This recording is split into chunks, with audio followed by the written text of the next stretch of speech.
طيب خلينا النهارده نتكلم عن وهم كبير جدا، وهم ليه علاقه بفكره الشغل اونلاين، وحاجه كده ناس كتير للاسف لسه بتصدقها لحد النهارده.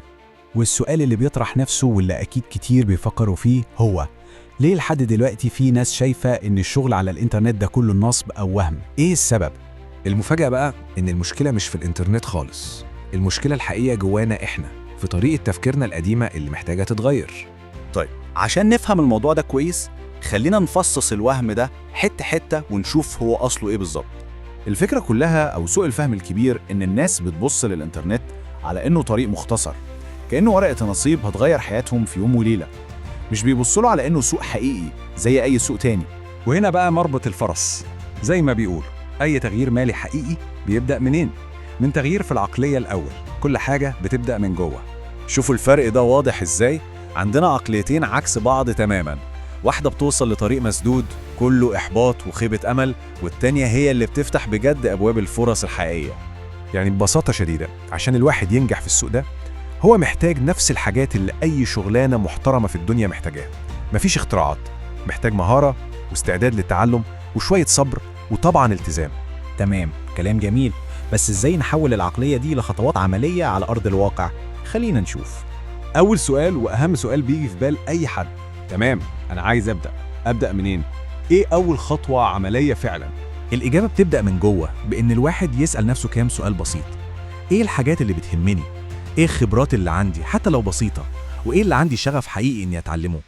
ولما الواحد بيجاوب على الأسئلة دي بيوصل للمعادلة السحرية للنجاح. المعادلة دي بتقول الشغف زائد التعلم بيساوي فرصة حقيقية. بسيطة اهي. نقطة مهمة قوي هنا، التركيز لازم يكون الأول على بناء الخبرة والمهارة. الفلوس أو المكافأة دي بتيجي بعد ما المهارة تبقى موجودة، مش العكس أبداً. والحاجة الحلوة بقى إن الفرص دي موجودة في مجالات كتيرة جدا ومطلوبة وبتزيد كل يوم. بنتكلم عن حاجات زي التصميم، الكتابة، التسويق، البرمجة، إدارة المحتوى، القايمة طويلة. وهنا في مفاجأة لناس كتير ممكن تكون مش واخدة بالها منها. الحقيقة إن عدد الفرص اللي موجودة على الإنترنت أكبر من عدد الناس اللي عندها المهارات والجدية الكافية عشان تملاها.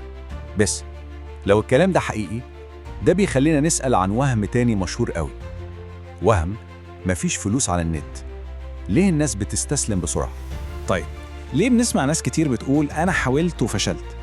لو الفرص موجودة زي ما بنقول يبقى فين المشكلة؟ خلينا نحلل الموضوع ده. لما نبص على أغلب قصص الفشل دي هنلاقيها بترجع لسبب من 3، مفيش رابع. يا إما الشخص ما اتعلمش المهارة بجد وبشكل كافي، يا إما ما جربش بجدية والتزام حقيقي، أو ودي بتحصل كتير قوي استسلم بسرعة جدا.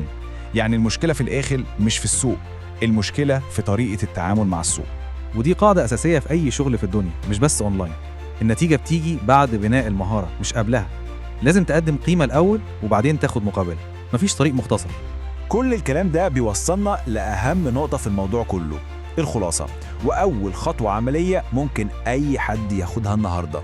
الخلاصة اللي عايزين نوصل لها هي دي: الإنترنت مش عصاية سحرية، مش حل بديل وسريع، هو ببساطة فرصة حقيقية جدا لأي حد مستعد يغير عقليته ويستثمر في نفسه. وعشان كده الخطوة الأخيرة، أو بالأحرى الخطوة الأولى، مش محتاجة تفكير كتير ولا خطط معقدة، هي كلمتين 2 بس: ابدأ النهاردة. اتعلم.